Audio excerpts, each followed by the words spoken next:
दोस्तों, सोचिए अगर सरकार को ऐसा मिशन पूरा करना हो जिसमें किसी भी आम सैनिक को भेजना मतलब उसकी मौत पक्की हो, तो सरकार किन लोगों को भेजेगी? ऐसे लोगों को जिन्हें मरने से कोई फर्क नहीं पड़ता क्योंकि ये पहले से ही जेल में बंद है। आज की कहानी है द सुसाइड स्क्वाड 2021 की, जहां कुछ खतरनाक अपराधियों को एक बेहद खतरनाक मिशन के लिए चुना जाता है। उनका सामना होता है एक ऐसी एलियन ताकत से जो पूरे शहर के लोगों को अपने कंट्रोल में ले सकती है। तो चलिए बिना समय गंवाए शुरू करते हैं इस जबरदस्त कहानी की शुरुआत होती है जेल से, जहां अमेरिका की खुफिया अधिकारी अमांडा वॉलर कुछ बेहद खतरनाक कैदियों को एक मिशन के लिए चुनती है। इन कैदियों को एक टीम में शामिल किया जाता है जिसका नाम है टास्क फोर्स एक्ट, लेकिन दुनिया इन्हें सुसाइड स्क्वाड के नाम से जानती है। इन लोगों को एक खास फायदा दिया जाता है, अगर ये मिशन पूरा कर देते हैं तो उनकी जेल की सजा कम की जा सकती है, लेकिन अगर इन्होंने आदेश मानने से इनकार किया तो इनके शरीर में लगाए गए विस्फोटक उपकरण को अमांडा वॉलर दूर बैठकर ही सक्रिय कर सकती है। यानी मिशन पूरा करो या मर जाओ। इसी बीच एक छोटे से देश कोर्तो माल्टेसे में सरकार के खिलाफ तख्ता पलट हो जाता है।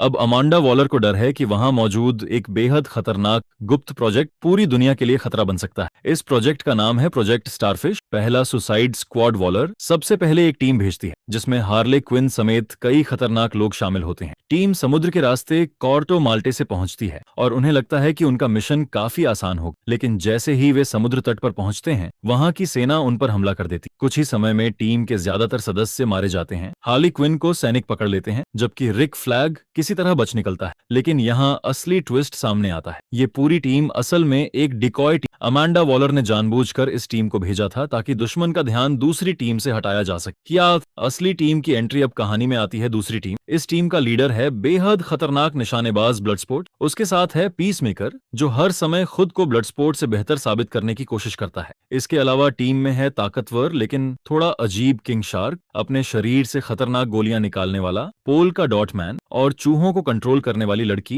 Rat catcher 2। रैट कैचर 2 के साथ उसका प्यारा पालतू चूहा सेबास्टियन भी है। ब्लडस्पोर्ट इस मिशन के लिए इसलिए तैयार होता है क्योंकि अमांडा वॉलर ने उसकी बेटी को जेल भेजने की धमकी दी होती है। अब टीम का पहला काम है रिक फ्लैग को ढूंढना। उन्हें पता चलता है कि फ्लैग को कुछ विद्रोहियों ने बचाया है। शुरुआत में टीम उन विद्रोहियों पर हमला कर देती है, लेकिन जल्द ही उन्हें पता चलता है कि वे असल में दुश्मन नहीं है। विद्रोही नेता सोल सोरिया ने फ्लैग की जान बचाई होती। अब सोल सोरिया भी उनकी मदद करने के लिए तैयार हो जाती है। हार्ली क्विन की कहानी। दूसरी तरफ हार्ली क्विन को कोर्टो मल्टीज के नए शासक सिल्वियो लूना के सामने लाया जाता है। लूना हार्ली से शादी करना चाहता है। कुछ समय के लिए हार्ली को लगता है कि शायद उसकी जिंदगी बदल सकती है, लेकिन जल्द ही उसे लूना की असली योजना का पता चलता है। वह प्रोजेक्ट स्टारफिश का इस्तेमाल अपने राजनीतिक विरोधियों और आम लोगों के खिलाफ करना चाहता है। हार्ले को समझ आ जाता है कि यह आदमी भी बाकी तानाशाहों जैसा ही, इसलिए हार्ले लूना को मार देती है और वहां से भाग निकलती है। कुछ समय बाद वह बाकी सुसाइड स्क्वाड से मिल जाती। अब सुसाइड स्क्वाड द थिंकर नाम के वैज्ञानिक को पकड़ लेती। थिंकर ही प्रोजेक्ट स्टारफिश के बारे में सबसे ज्यादा जानता है। टीम उसे मजबूर करती है कि वह उन्हें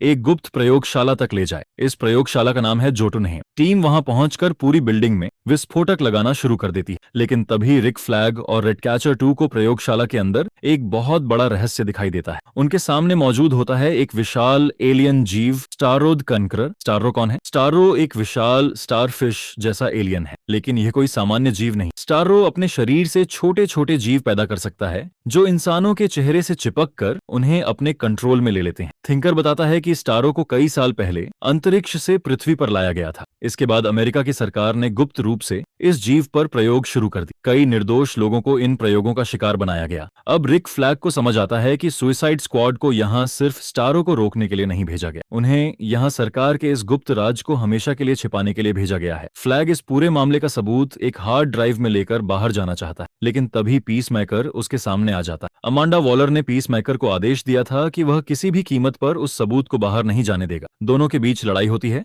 और आखिरकार पीसमेकर रिक फ्लैग को मार देता है। यह सुसाइड स्क्वाड के लिए सबसे बड़ा झटका होता है। जोटुनहेम का विनाश। इसी दौरान टीम और सेना के बीच जबरदस्त लड़ाई शुरू हो जाती है। पोल्का डॉट मैन गलती से विस्फोटक जल्दी सक्रिय कर देता है। पूरी जोटुनहेम बिल्डिंग टूटने लगती है। हार्ड ड्राइव रैट कैचर 2 के हाथ लग जाती है। पीसमेकर उसे भी मारने की कोशिश करता है, लेकिन ब्लडस्पोर्ट समय पर पहुंच जाता है और पीसमेकर को गोली मार देता है। टीम को लगता है कि अब उनका मिशन पूरा हो चुका है, लेकिन तभी सबसे बड़ा खतरा सामने आता है। स्टारो आजाद हो चुका है। स्टारो का हमला। स्टारो प्रयोगशाला से बाहर निकलता है और कोर्टो मलेट्से के लोगों पर हमला शुरू कर देता है। वह हजारों लोगों को अपने कंट्रोल में ले लेता है। सैनिक भी उसके सामने बेबस हो जाते हैं। अमांडा वॉलर टीम को आदेश देती है कि मिशन पूरा हो चुका है और अब वहां से निकल जाओ, लेकिन ब्लडस्पोर्ट अपने साथियों को छोड़कर भागने के लिए तैयार नहीं होता। होता। वह फैसला करता है कि चाहे कुछ भी हो जाए वे स्टाररो को रोकेंगे। इसी बीच अमांडा वॉलर अपनी टीम के खिलाफ ही कार्रवाई करने की कोशिश करती है, क्योंकि वह नहीं चाहती कि जनता को इस पूरे प्रोजेक्ट स्टारफिश की सच्चाई पता चले। लेकिन उसके अपने कर्मचारी उसे रोक देते हैं। अब सुसाइड स्क्वाड खुद फैसला करती है कि उन्हें स्टाररो से लड़ना ही होगा। स्टाररो बेहद ताकतवर है, लेकिन सुसाइड स्क्वाड हार मानने को तैयार नहीं। पोका डॉट मैन अपनी ताकत का इस्तेमाल करके स्टाररो को काफी कमजोर कर देता है, लेकिन इसी दौरान वह खुद स्टाररो के हमले का शिकार होकर मारा जाता है। अब हार्ली क्विन और बाकी टीम स्टाररो पर अंतिम हमला करती है। हार्ली स्टाररो की आंख में हमला करके एक बड़ा रास्ता बना देती है और फिर रैट कैचर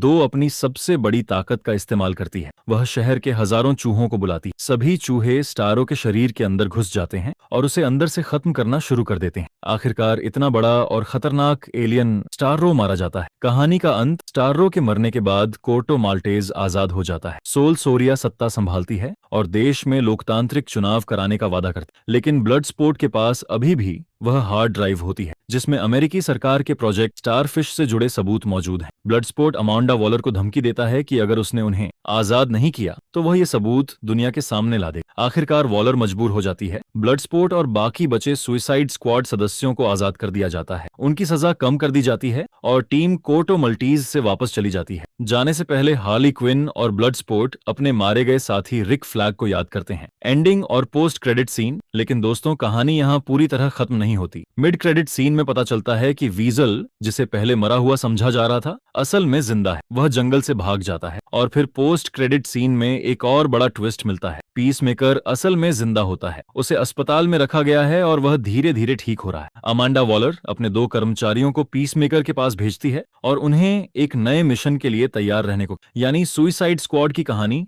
अभी खत्म नहीं हुई थी। अगर आपको यह मूवी एक्सप्लेन पसंद आया हो तो वीडियो को लाइक करें, चैनल को सब्सक्राइब करें और ऐसी ही फिल्मों की कहानी आसान हिंदी में सुनने के लिए जुड़े रहें।